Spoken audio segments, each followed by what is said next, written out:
I'm with Adam Allen once again, and the last game the Florida Gators played, they had a rematch against the Arkansas Razorbacks. The first time didn't go so well, and in the rematch in Gainesville, Florida opened up with a 7-0 run. How much do you think that set the tone immediately? I definitely think it set the tone. After getting our tails whooped in Arkansas, I knew these guys were going to come out ready to play, and we're going to let the same thing happen that happened at Bud Walton Arena, happened in the O-Dome. And the guys came out with a lot of intensity on defense, got some early turnovers, turned into some quick buckets, and got out on the right foot. Well, even after the 7-0 run, though, Arkansas showed that they weren't going away quite so easily. I mean, Arkansas closed it to 32-28 at halftime, but once again, Florida had an answer. They opened the second half on an 11-1 run. Does it seem to you that the Gators just always have an answer for everything? Yeah, it does. I mean, you can just tell by the way you start the first half and second half that these guys are focused and locked in on what they were doing and on the game plan, and came out and executed, right off the bat, didn't waste any time.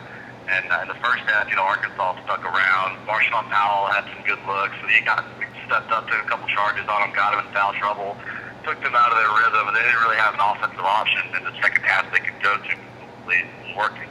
And I definitely think that, the first and second half, the way we started out, just, a tone, shows our maturity and how we came out ready to play. Well, speaking of our maturity, Patrick Young wasn't really happy with the way Arkansas fans handled the first win in Fayetteville. I mean, they were, as the Gators were running down the tunnel to go back to their locker room after the game, some of them were doing like woo, pig, suey chants right at them. They were doing some mock Gator chomps. And Billy Donovan said he didn't really buy into revenge, and Patrick Young disagreed with that. Does it seem to you that Patrick Young is just, the one guy you don't want to upset? Definitely. For opposing big men, I mean, the way he throws his body around and his weight down low, I wouldn't want to be in front of him coming at me. He's a big guy, but his intensity, he played with a lot of intensity. He was stealing really hard, got some good post feeds, and overall, I mean, Patrick Young is definitely not the one guy on our team you want to make mad. So. Well, here's the one problem I have. I mean, it seems that Patrick Young is the guy that you don't want to piss off, which is good. But the problem I have with that is that it just seems that he only plays with this kind of intensity when he's pissed off. He doesn't do this game in, game out. Billy Donovan has made that a point. In the last game against Missouri, he didn't play particularly well. In the first game against Arkansas, he was practically invisible. Is this a concern for you? Yeah, I think so a little bit. I mean, Patrick, he's a very, when he's playing with intensity and, doesn't have fouls, he's such a physical player that he picks up quick fouls easily sometimes, and it makes him have to play. He can't play as hard as he wants to play, but when he's not, not in foul trouble and playing hard and everything's going good, he definitely impacts the game with his physicality. Kenny Boynton and Mike Rosario are two of our best outside shooters. I think everyone can agree with that. And yet we saw them driving a lot more. And they were having success, just taking it to the hole and getting easy buckets off Arkansas. I mean, Arkansas was playing really tight on them, forcing them to drive, saying, okay, we're going to give you the drive, just no threes for you. And then they do it. Is this a key for March, do you think? Definitely. I think that we have to establish those, especially those two guys. You have to establish an inside-out game with them. They have to be able to put on the floor and get in the paint, because otherwise teams will just close out really hard on them. Won't let them get any threes off. If they can, put on the floor and get in the paint, teams are going to back off on their closeouts a little bit. They're going to get more open looks. And especially if they knock down the first couple open looks, teams are going to be rushing out on them. It's going to open up driving lanes, and they're going to have opportunities to get other players good looks and get Murphy some looks. So I think it's definitely a key come March Madness. Why do you think it was this game against Arkansas? Where has it been most of the season? I mean, we were really just clicking on all cylinders in that second half there. I just think that we came out looking to be the aggressor in that game. And, we weren't complacent with just settling with three-pointers all night. Even though we could have shot a lot more threes, had a lot of open looks, we wanted to get to the paint. Scotty, Kenny, and Mike were both getting to the paint at will. And whenever we can do that, it opens up so many looks for the rest of our team. And I think that's a huge key to us being successful. Florida got a pretty good scare when Michael Frazier got injured. Turns out he could be back for the Alabama game. Who do you look forward to get playing time in his place against Tennessee? Anyone we should keep an eye out for? I would one of the freshmen are going to have to step up. I would look to see either Devin Walker or Braxton Ogweze or maybe even Dylan Graham. And depends on whoever's having a good week in practice, really, I think. But especially with Yeget and Frazier out at Tennessee, we're going to have somebody step up and fill that rotation.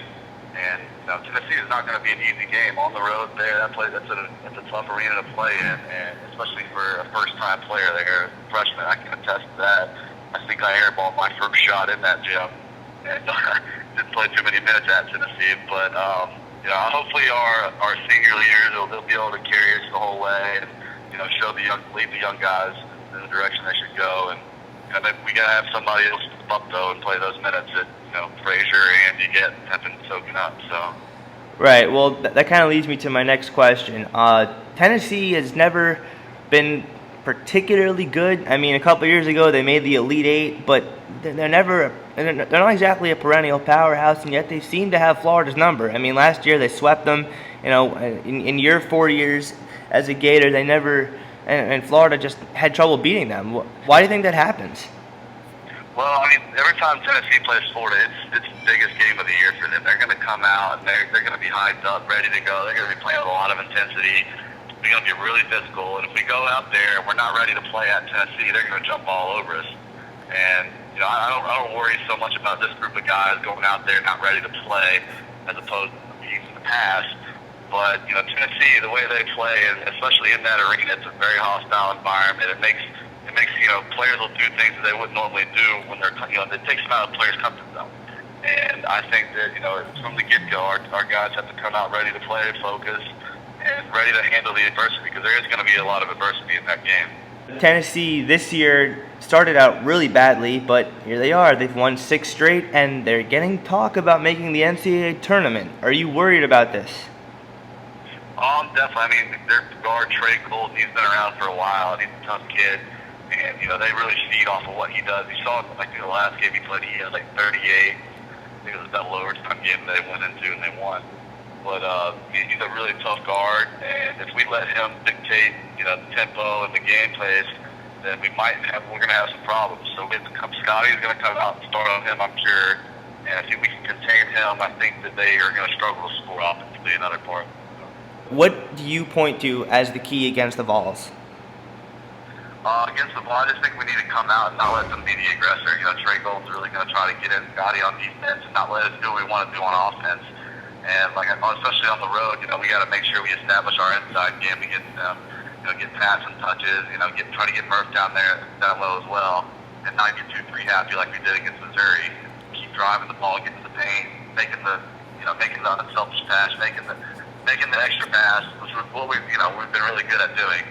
So I think against Tennessee, we need to come out and not let them dictate the tempo against us, and really come out with intensity on defense and put the pressure on them. Right. So Adam, what does the Florida-Tennessee rivalry mean to you personally?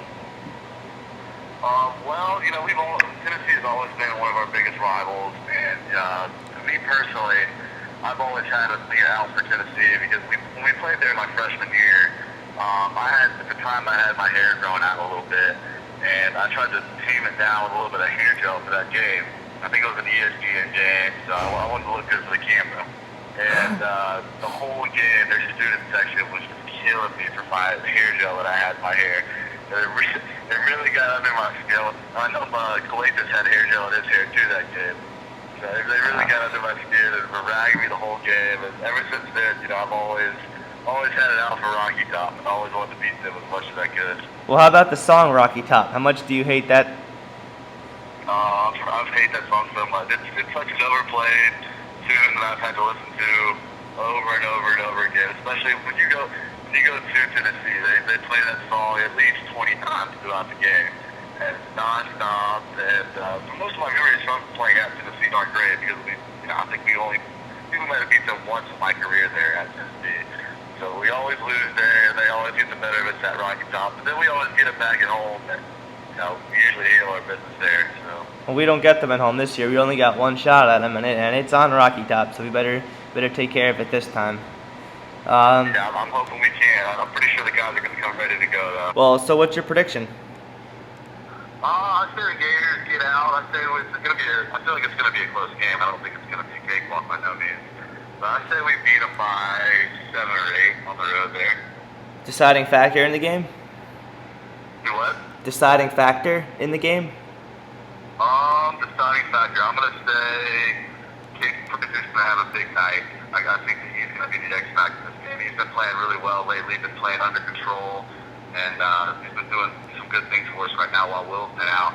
I say Casey's gonna have a good day. He's gonna get some offensive rebounds, make some clutch plays that we're gonna need him to make. Coming into this game, Florida just lost to Missouri, and we thought, there's no way Florida's going to be a 1, maybe not even a 2 seed, because that was just embarrassing.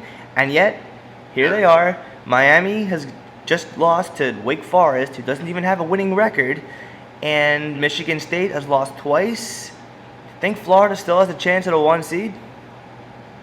Definitely. I think with the way our schedule looks right now, if we can win out the rest of the regular season and not have a poor showing in the SEC tournament, I'm pretty sure that we'd be able to get that 1 seed, even though it might be the 4th 1 seed. But still, a 1 seed is definitely a lot better than a 2 seed. But I think that the selection committee will get the benefit of the doubt to Florida over a team like Gonzaga, who plays out in the West, not West Conference or whatever conference they're in.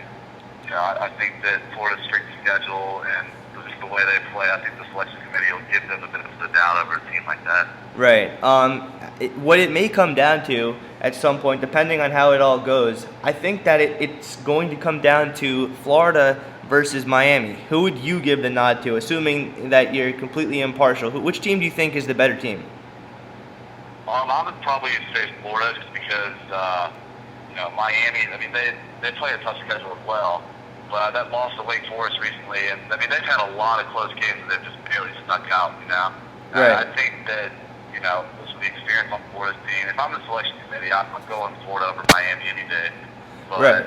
It also, I mean, if Miami wins out, and they win the ACC tournament, they're going to have a really good case as well. So it's really hard to tell right now. We'll see how this season plays out and go from there. Right.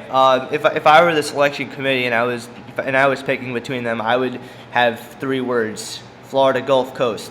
Adam, thanks a lot for coming on and talking to me. I really appreciate it. Yeah, Neil, not a problem, man. Anytime.